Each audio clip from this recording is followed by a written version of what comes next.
They say the sea can be unforgiving, but nothing prepared me for the screaming chaos of watching a drunk wedding guest in a sequin dress being winched ashore in a crab net while Karen screamed bloody murder from a sinking tiki dock. There she was, drenched in glitter, mascara streaked like war paint, clutching a soaked clutch purse and yelling at a Coast Guard officer that she was hosting a nautical gala. Meanwhile, a groomsman was vomiting off the side of my ramp while two kids paddled a floating cooler like a kayak.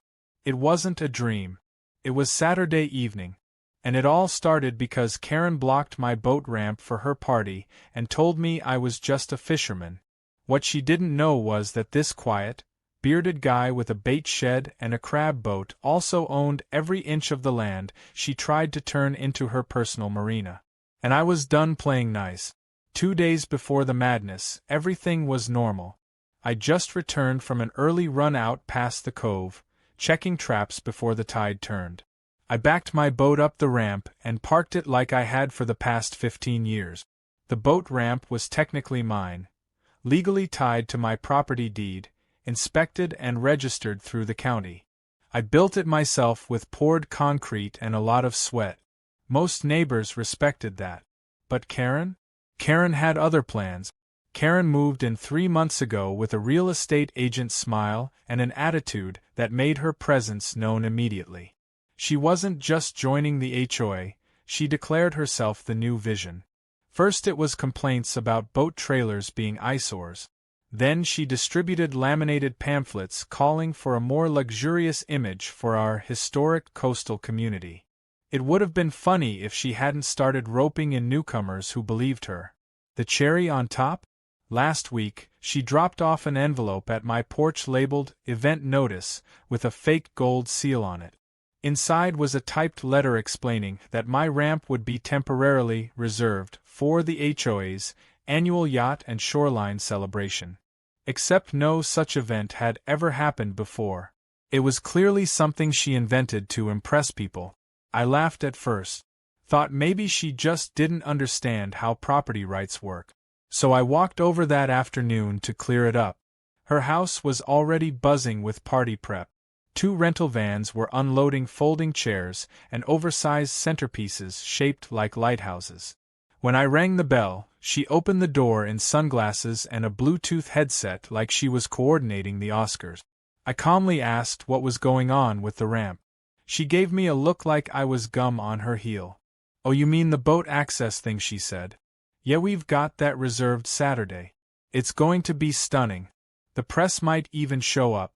Look, I know you fish and whatever, but can't you use a different part of the bay just for one night?" I blinked. "Press what press?" She smiled. "You don't need to worry about that. I've already talked to the board." Funny. I was on the board for 3 years. And I still had friends on it. I knew no one had approved this.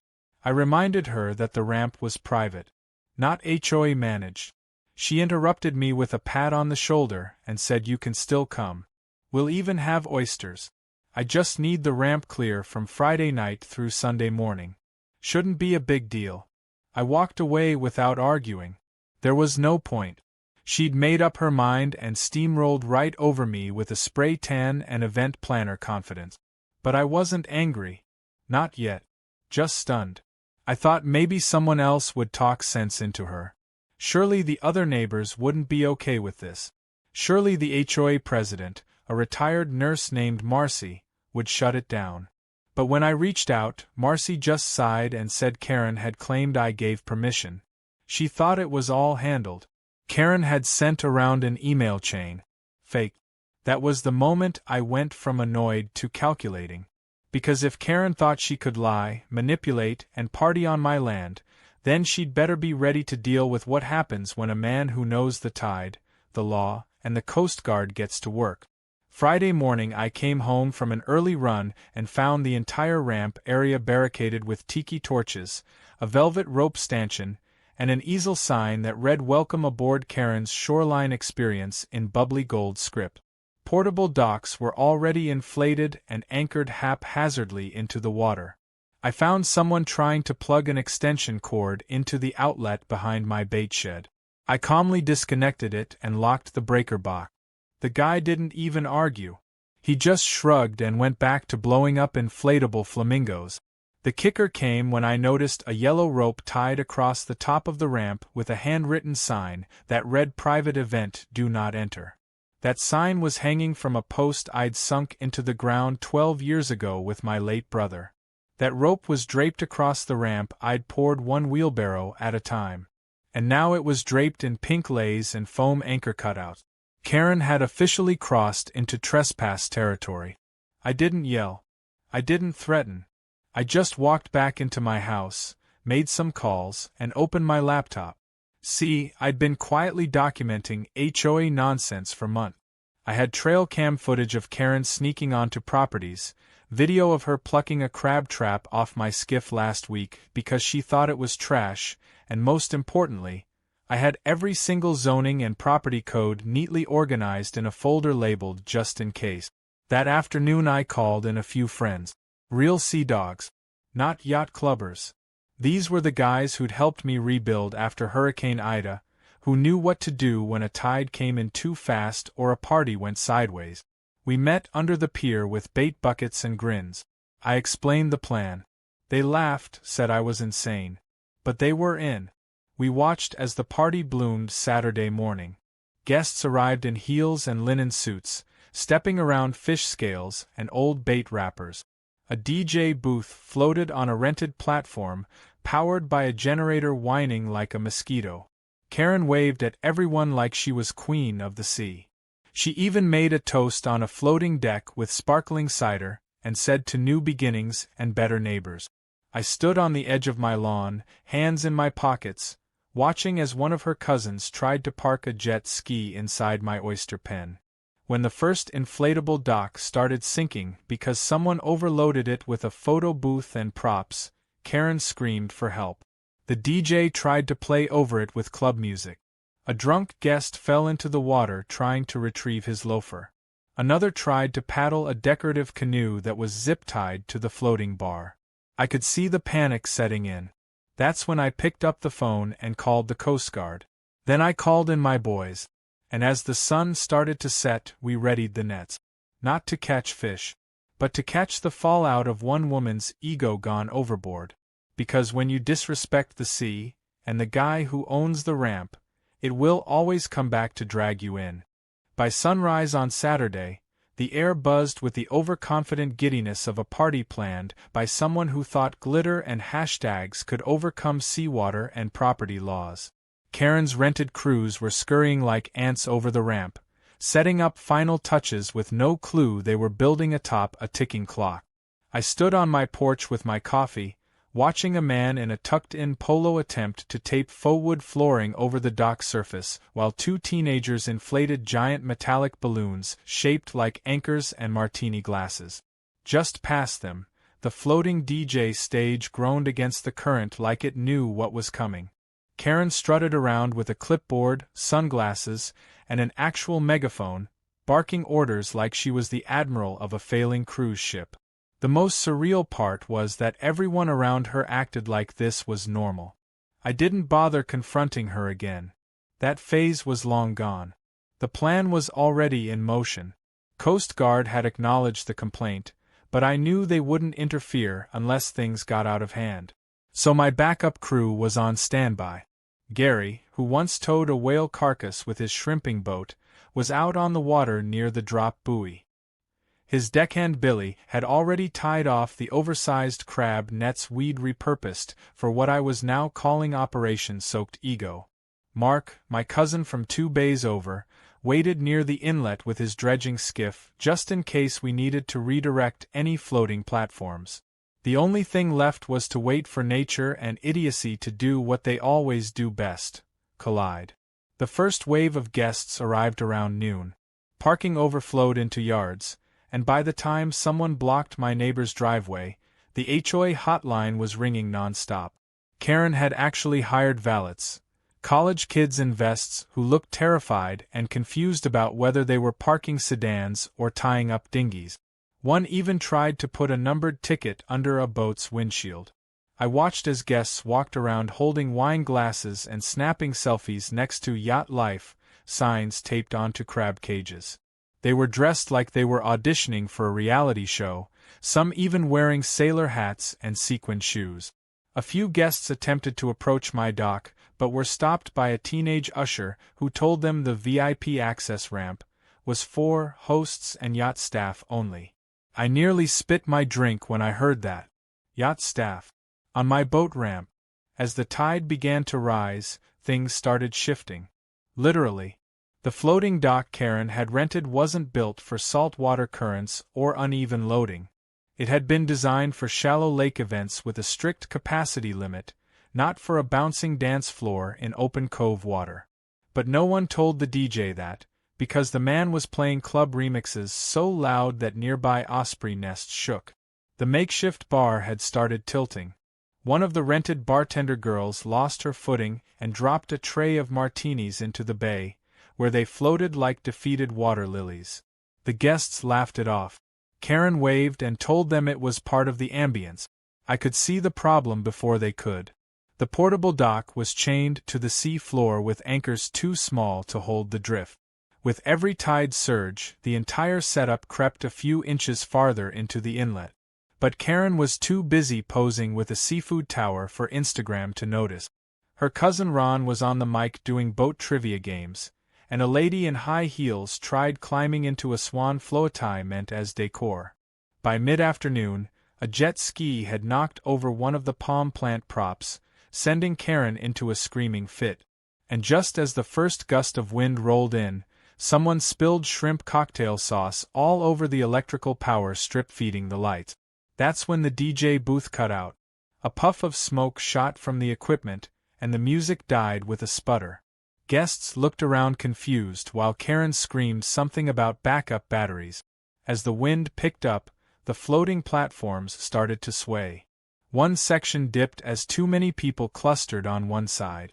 A champagne bucket tipped and floated away. The party's centerpiece, a makeshift photo backdrop made of streamers and fake coral, detached and sailed into the bay like a doomed jellyfish. The Coast Guard, monitoring from the channel, radioed in that the structures were at risk. I saw the officer glance over at me as I casually waved from my dock step. Karen, still believing she could bluff her way through maritime physics, demanded her event staff do something. When they tried to paddle a floating cooler full of drinks back to the main dock and it overturned, soaking everything inside, panic began to set in. A bridesmaid-looking guest screamed as her dress got snagged on a bolt and tore clean down the back. A man in a captain's hat started vomiting into the water after slipping on a wet folding chair. And through it all, Karen screamed about someone fixing it, specifically me. She stomped over to my property line, heels stabbing the damp earth, and shouted at me from behind the velvet rope she had tied to my mailbox. "You need to get your boat and fix this now, people are floating away." I stayed seated. That's not my party. That's not my dock. That's not my problem. Her jaw dropped. She turned red, lips trembling like she was about to explode, but she knew if she crossed onto my land, she'd be in legal hot water. And that's when the moment hit, one of those rare, cinematic pauses where the universe gives you the cue. My phone buzzed. It was Gary. "We're in position. You want to do this?" I looked at Karen. "You want me to fix it?" She crossed her arms. "Obviously." I smiled. "'Kay." 10 minutes later, Gary's trawler rounded the bend. Two of my other buddies maneuvered their crab boats behind it, trailing oversized, repurposed net. We approached the listing party platform slowly. Karen stood on the unstable float, gesturing frantically while guests clung to centerpieces and shouted about refunds. My crew tossed out the nets. One giant rig held open by PVC hoops and nylon cords, floating just above the surface. Guests screamed as the boats aligned beside the dock. "Please remain calm," a deep voice echoed over the Coast Guard's PA system. "This structure is being evacuated." The first net was lowered. A woman in a cocktail dress was gently guided into it by two of my crew and hoisted back aboard like some over-luxurious catch of the day. Her heels bobbed in the water as she shrieked. A round of laughter broke out from the shoreline crowd, which had now gathered to watch the fiasco unfold like a waterfront reality show. Karen tried to push to the front of the next net, insisting she be rescued first. One of my guys just held out a life vest. "You're gonna want to hold on to this." Karen hesitated. She screamed that she would sue. That this was humiliation. That this wasn't the end. But it was too late. The platform tilted again. The champagne bar slid with a splash, and several guests jumped into the water to avoid falling overboard. Karen finally sat in the next net, arms folded, eyes wild with rage, her party unraveling one soaked guest at a time. As the final net was hauled up with 2 grown men inside it clinging to a soggy piñata, I looked around and saw what Karen couldn't. The sea doesn't care about your clipboard, your hashtags, or your decorations. It doesn't respect entitlement. It only respects preparation. And when you try to hijack someone else's ramp, you better be ready for whatever tide comes crashing back. By the time the last net was lowered and Karen was escorted ashore, her once carefully curated shoreline gala had completely devolved into a damp, chaotic sideshow. Guests stood around like dazed cruise survivors, some with mascara streaming down their cheeks, others wrapped in beach towels donated by amused neighbors. Shoes floated aimlessly in the shallows. Confetti cannons meant to fire at sunset were now lodged in the mud, half submerged like sad monuments to her failed ego. Karen stomped through the sand, soaked to her knees, high heels in one hand, the other tightly gripping her ruined clutch, as if she still believed a miracle would arrive and fix everything. But miracles didn't come to people who trespassed, lied, and treated everyone like stagehands in their delusion. And today, reality had finally RSVP'd to Karen's fantasy. Once the last ferry run ended and the nets were being rinsed and rolled, the Coast Guard officers approached me. One of them, Lieutenant Carter, nodded toward the platform and muttered that he'd never seen anything quite like that before. I told him it probably wouldn't be the last time someone underestimated a fisherman. He chuckled and said the only reason they didn't cite anyone immediately was because I'd had the foresight to report the event ahead of time, complete with documentation. I had sent them a property map, zoning code references, and time-stamped video of Karen's crew erecting structures on my land and in the water without permit. It wasn't just trespassing, it was a full-blown safety violation. They asked if I wanted to press charges, and for a moment I considered it. But I shook my head. Not yet. There was more power in letting the whole mess play out publicly. I didn't need to throw the first stone. Karen's own recklessness had already created an avalanche. Word was already spreading fast. Neighbors had filmed the entire ferry fiasco and were uploading clips with captions like "Karen Cruises," "All net and no class," and "When the HOA becomes the Coast Guard's problem." A few guests even began commenting on local forums, some apologizing, others throwing Karen under the boat, claiming they had no idea it was illegal. One post even included a shaky video of Karen screaming, "I own this water," as she flung shrimp cocktail into the bay during her meltdown. That clip alone hit over 100,000 views within the first few hours.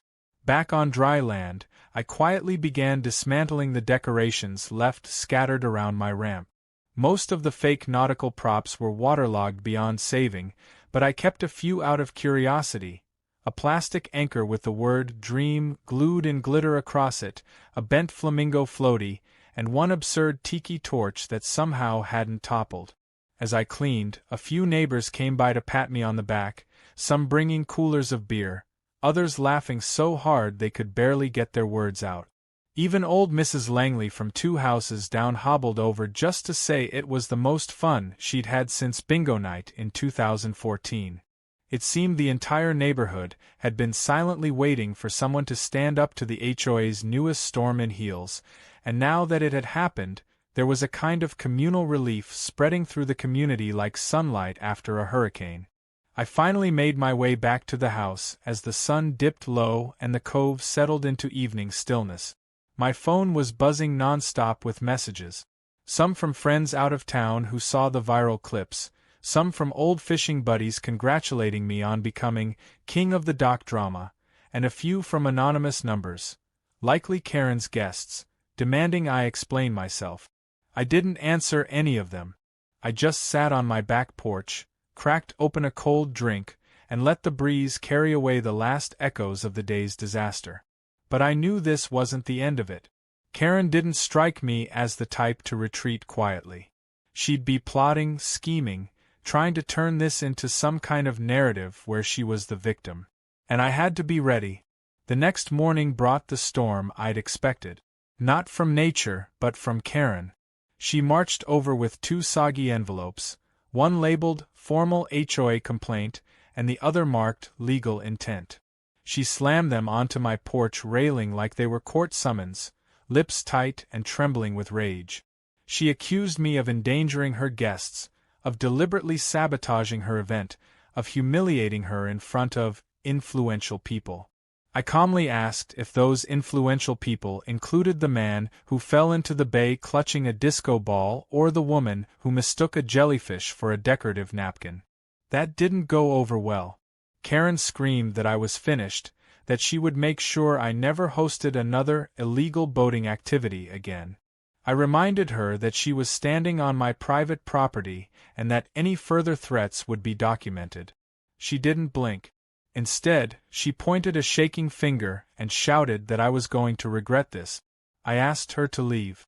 She stomped away, muttering something about media outlets and defamation. The neighbors across the street filmed the whole thing. That same afternoon, I received a message from Marcy, the HOA president, asking to meet. When she arrived, she looked tired, like she'd spent the morning putting out 100 small fires with her bare hand. She sat across from me and sighed deeply, hands folded in her lap. "I need to apologize," she said. "I had no idea Karen lied about getting your permission." She forged an entire email thread. She showed it to us at the meeting. I told her I'd suspected as much, but seeing it confirmed added an extra layer to the situation. Marcy explained that after the party disaster, several board members were calling for Karen's removal from any leadership positions, pending review. Apparently, Karen's gala had violated multiple HOA bylaws, insurance clauses, and, most damning, put the HOA itself at legal risk. Guests had started contacting the board, asking for damages, claiming false advertising and unsafe conditions. One woman had even claimed emotional distress after being ferried ashore in a crab net while wearing a cocktail dress.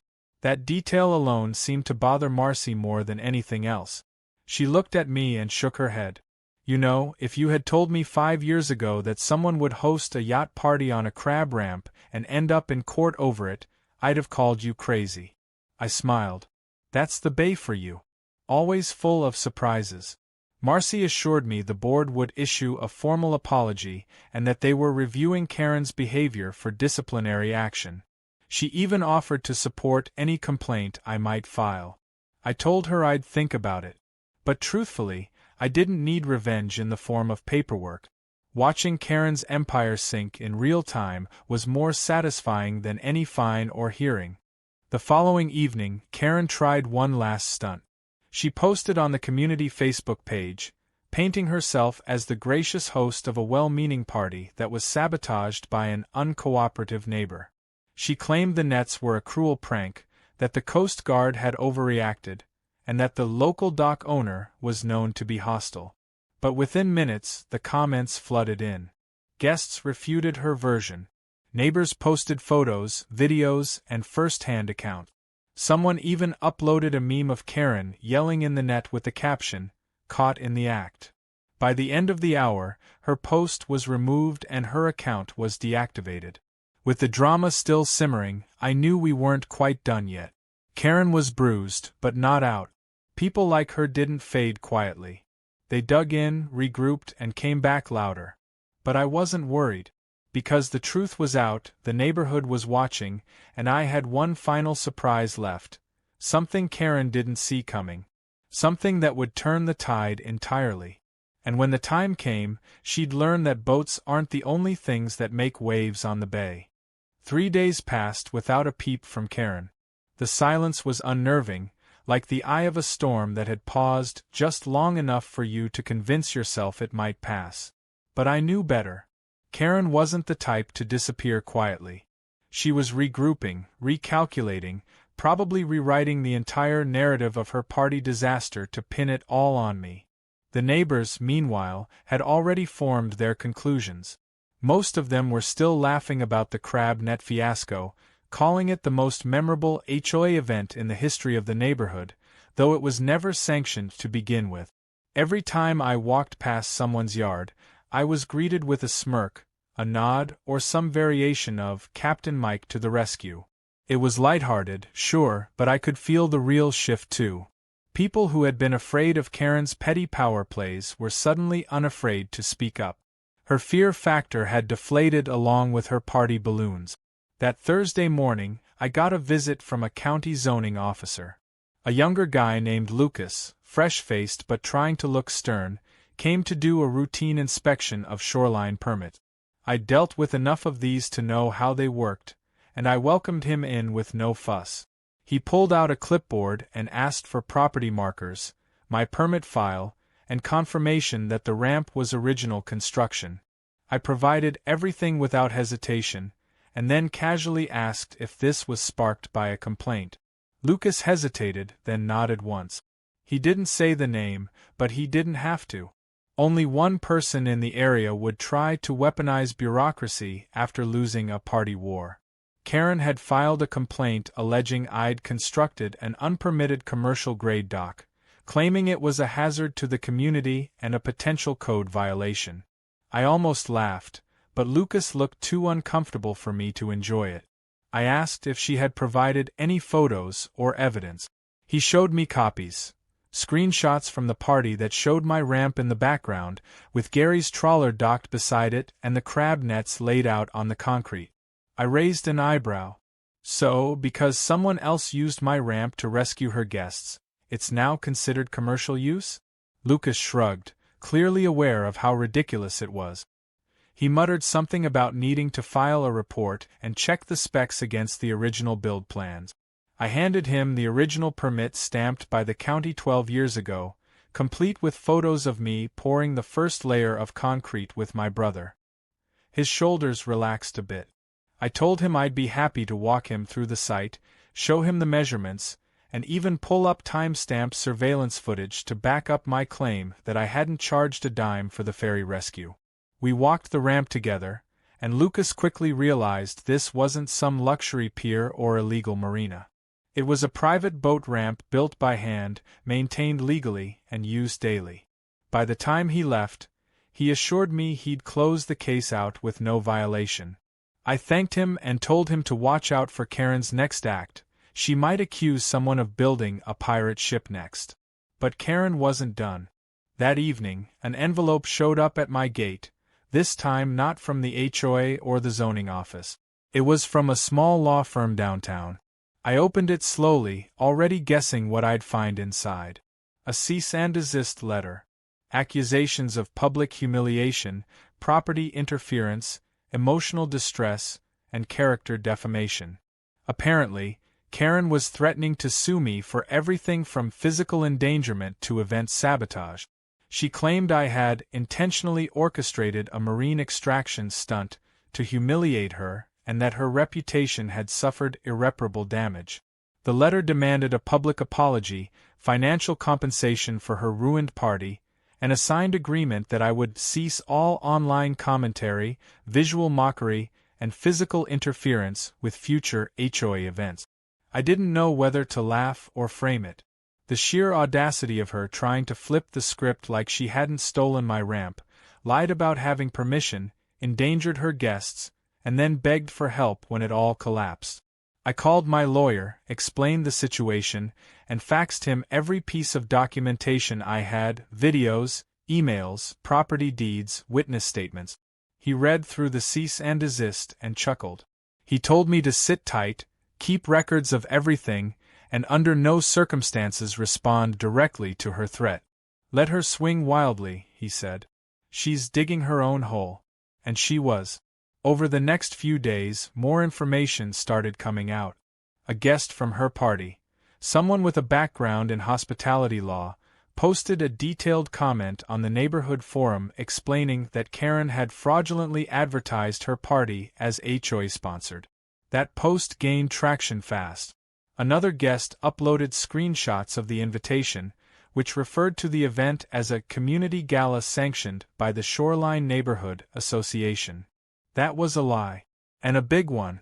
Because it meant Karen had falsely presented herself as acting on behalf of the HOA, opening the association up to potential liability from damages or injuries.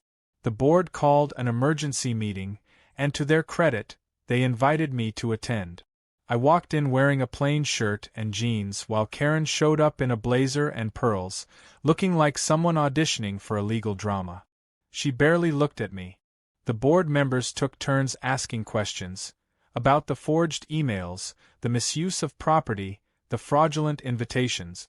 Karen dodged and deflected, growing more agitated with each passing minute. When Marcy asked her directly if she had received written consent from me to use my ramp, Karen hesitated too long before giving a vague non-answer. That was enough. After the meeting, Marcy pulled me aside and let me know the board had voted to suspend Karen from all event planning activities and initiate a formal investigation into her conduct. I nodded, thanked her, and left quietly. I didn't need to gloat. I'd already won where it mattered. But there was still one final step. I filed a report with the county's small claims department, not because I needed the money, but because I wanted the paper trail. I attached copies of the footage showing damage to my ramp, photos of the post-event mess left behind, and the letter from the law firm. My claim was modest: reimbursement for cleanup costs, repair of minor dock damage, and replacement of items that were taken or broken during the unauthorized event. It was a strategic move. No grandstanding. Just documentation. If Karen wanted to play legal games, she'd find out how paperwork worked both ways. And then came the news that finally tipped the scales. An insurance adjuster showed up at Karen's door. Apparently, 2 guests had filed injury claims, one for a twisted ankle and another for a ruined designer dress they insisted was caused by an unsafe event structure. But since Karen had claimed the party was HOA-sponsored and the HOA had denied involvement, liability fell directly on her. Worse, her homeowner's insurance wasn't equipped to cover commercial event liability, which meant she was now personally responsible for every single claim. By the following week, her smile had vanished. Her clipped voice, once full of smug commands, was replaced with tight-lipped silence whenever she passed a neighbor. She stopped waving, stopped holding meetings. Her once bustling house now looked dim. The banners were gone. The flamingos deflated. The silence she once used to assert control had returned, but now it was her own. And the best part was that I hadn't needed to raise my voice, call names, or make threats. I had let the truth, the tide, and a few good nets do the work for me. Because when someone like Karen decides they're above everyone else, they forget one simple truth. When the tide turns, it doesn't ask permission. It just comes. It had been almost 3 weeks since the party that would live in neighborhood infamy, and the bay had returned to its natural rhythm. The herons were back on the pilings, the tide still crept up over the gravel path by noon, and the only sound on most mornings was the soft slap of water against hulls and the distant clinking of halyards in the breeze. But while nature resumed its balance, Karen had not. She had withdrawn into her home like a queen exiled from her crumbling court. Gone were the decorative wreaths and event posters she used to tape to her front windows. The string lights were taken down. Even the plastic flamingos that once stood proudly in her yard had vanished. Her house now stood quiet and dark, like a failed theater after closing night. But the story wasn't quite over. Because people like Karen don't just fade out of the spotlight. They need a final scene. They need to salvage their pride.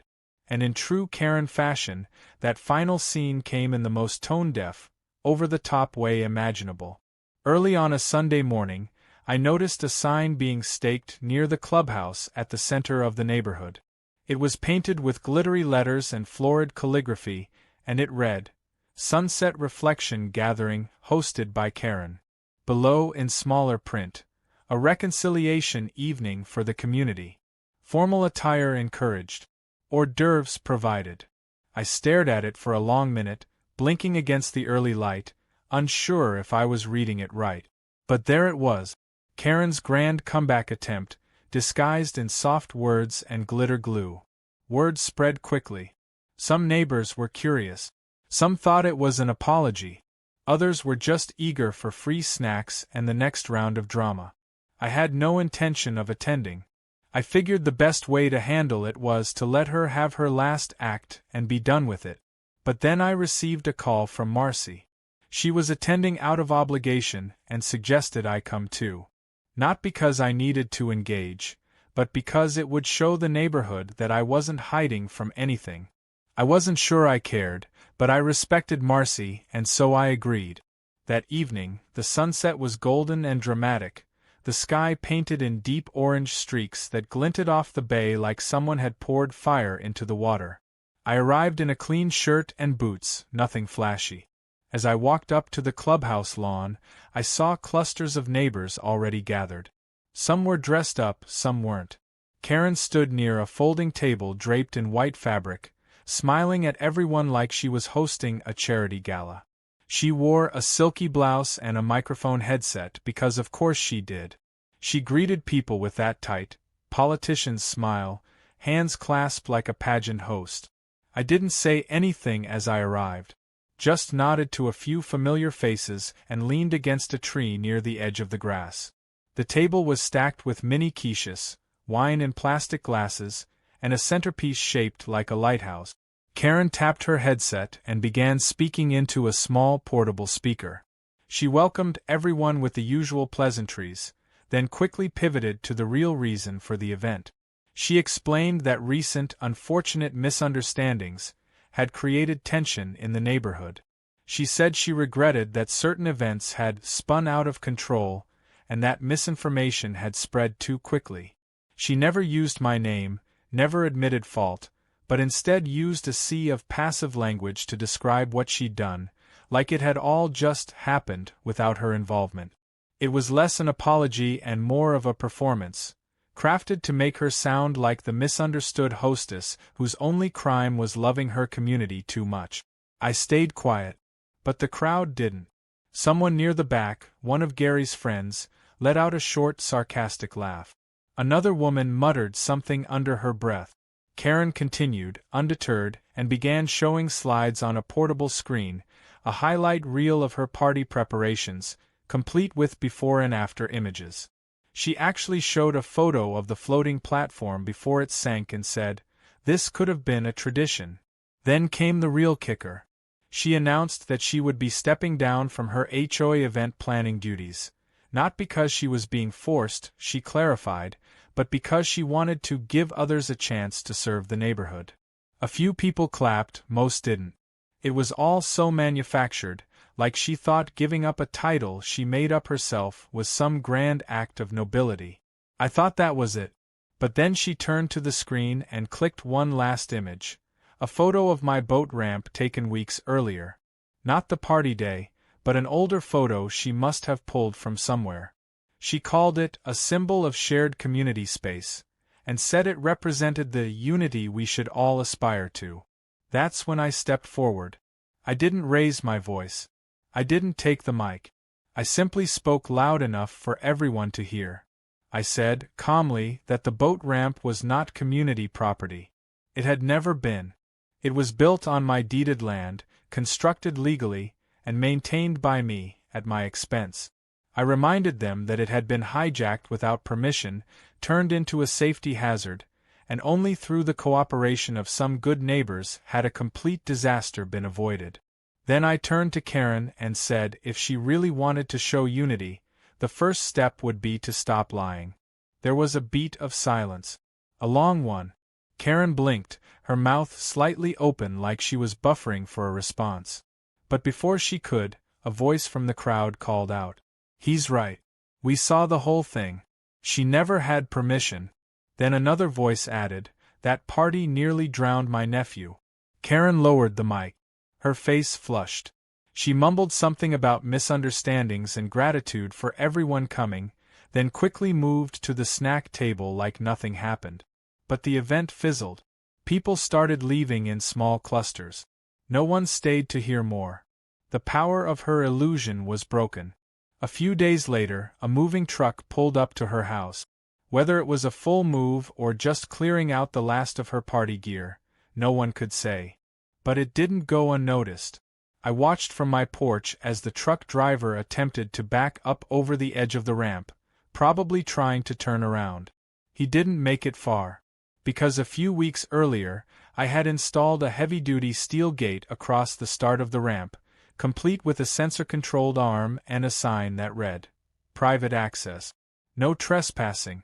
Property monitored." The driver stopped, confused. Karen came out, flustered, trying to wave him through. I stepped outside and unlocked the gate remotely, letting them turn around, but not drive through. Karen avoided eye contact the whole time. By the following week, she was gone. The house sold quietly to a retired couple from upstate who brought pies to the first HOA meeting. They waved at everyone, smiled without arrogance, and asked where the best crab rolls in town were. Balance had returned. People still bring up the fishing net story. Sometimes in jest, sometimes with awe. It became something of a legend. Kids retell it like a pirate tale. Neighbors nod to me and say, "You showed real patience. And precision." But I don't tell it much myself anymore. Because the Bay doesn't care for drama. It just wants respect. And after everything that happened, I got mine back. Not through revenge. But by holding the line. Because sometimes, the strongest tides don't come in waves. They come in the quiet way the truth rises and refuses to recede.